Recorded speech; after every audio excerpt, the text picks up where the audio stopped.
Across Europe, central government services cover different kinds of missions, services, or administrations from one country to another. But they are all affected by psychosocial risks, which are a growing concern.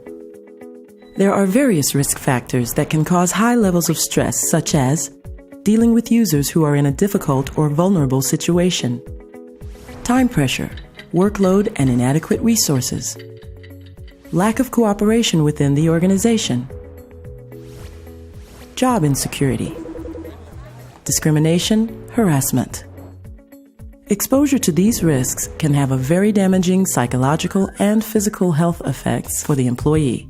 Cardiovascular diseases, musculoskeletal problems, burnout, depression, and even suicide.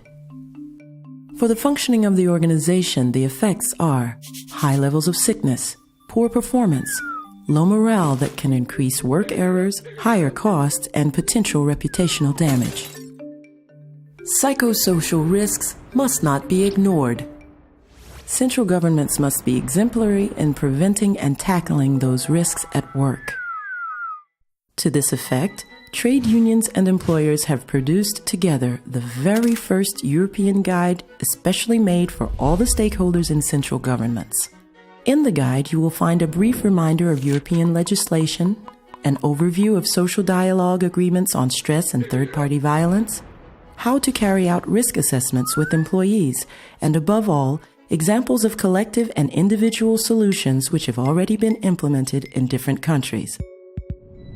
In case of exposure to physical or verbal violence, a clear policy involving managers, medical and psychological staff, and other colleagues to deal with complaints and to provide support to the employee has allowed for quick and efficient response. The introduction of digital tools can lead to work intensification and stress. Consultation and regular training of employees and managers about new technology have reduced stress levels.